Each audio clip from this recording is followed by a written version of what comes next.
going to create an assignment to which students are to submit. So I'm at turnitin.com.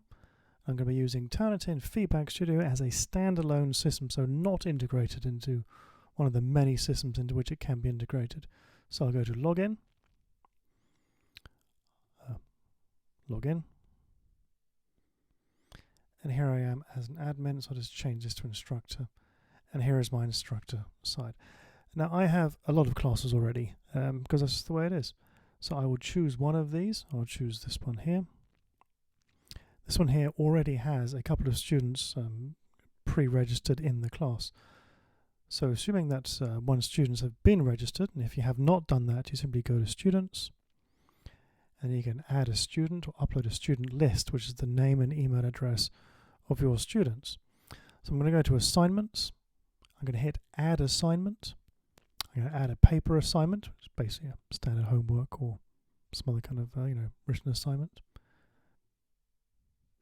And then it's done. So what I'll do here is I'll give this a quick title.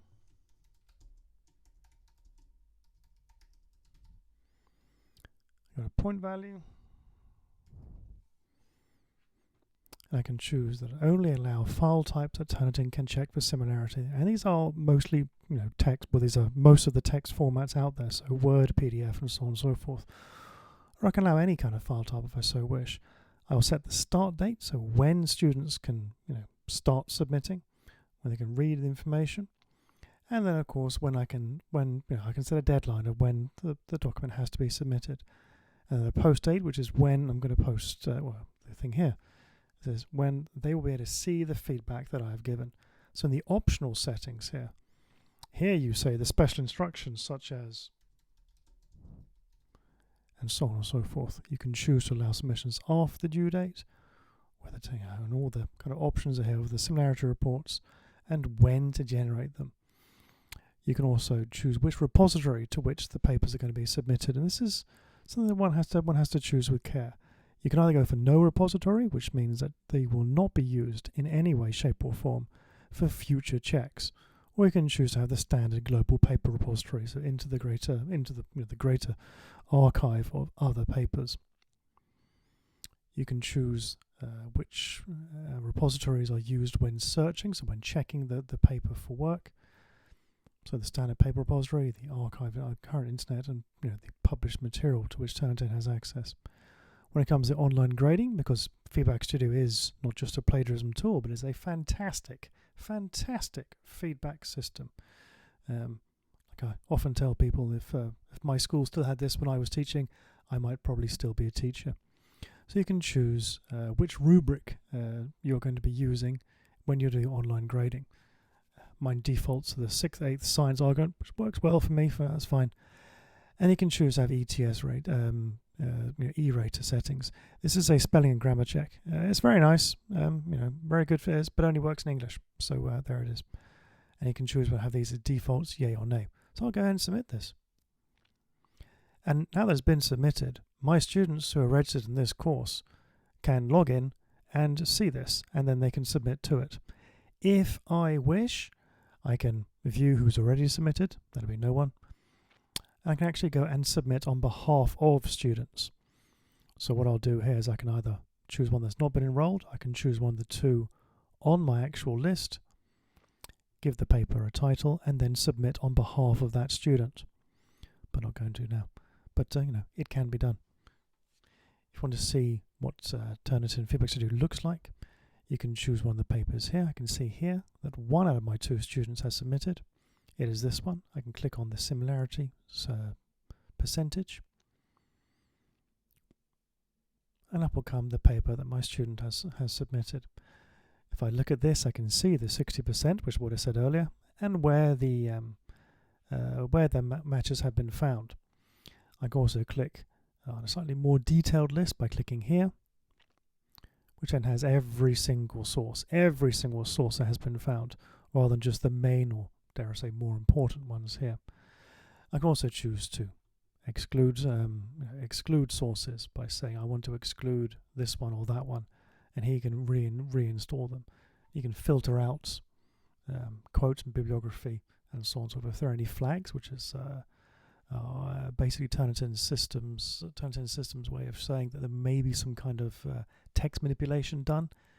You can see them here as well, but not in these papers.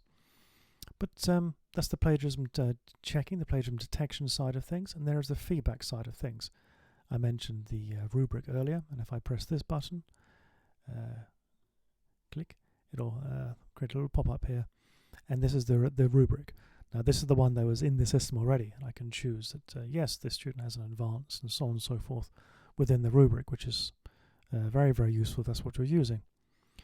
You can also close it, and then if you know the text yourself, you don't have to open up, you can just move things around here. You can use the quick mark, and you can choose which bank you want to use. I'll just go for this one again. And what you can do here is you can drag over comments that you previously made, previously saved, and just put them on there. So add, this one is called cats. This is demo QM. You're dragging over comments here. So if you look at this one here, it says this is great, and there's a link to a website that shows more about this topic. These are pre-saved comments. Anyone who has taught English will know that there is a very common mistake. It's the third person singular subject-verb agreement that an awful lot of students make, especially in Scandinavia and Nordic countries. So what I've done here is that I have saved my comment. And it says here you've made the subject-verb agreement error, or you have a single, etc., etc. And then you read more. You can put a hyperlink in there if you so wish. And then you can save it and just drag it over. So you don't have to write it maybe 1 or 2 or 3 or more times on a student's paper every single time you mark an essay. Of course, you can come up with your own things. Sorry, these are the... So yeah, you can come up with your own comments and make your own comments. If you want to, you can have a hyperlink.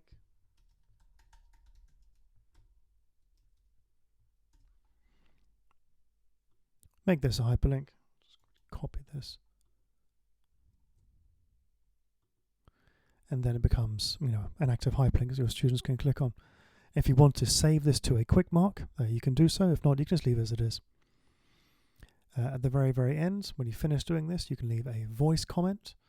You click on this, you have 3 minutes to record a voice comment. I haven't installed Flash on mine, so I can't show it right now, but believe me, it's there. This is 3 minutes is a very short space of time if you're recording it on the fly.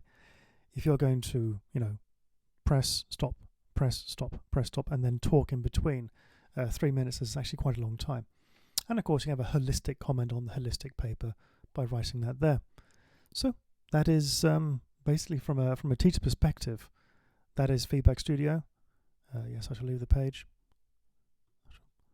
That is Feedback Studio from a teacher perspective. So we have set up an assignment for our students that are already registered here, and when they log in, they will see this written this assignment right there in their list of assignments for this class.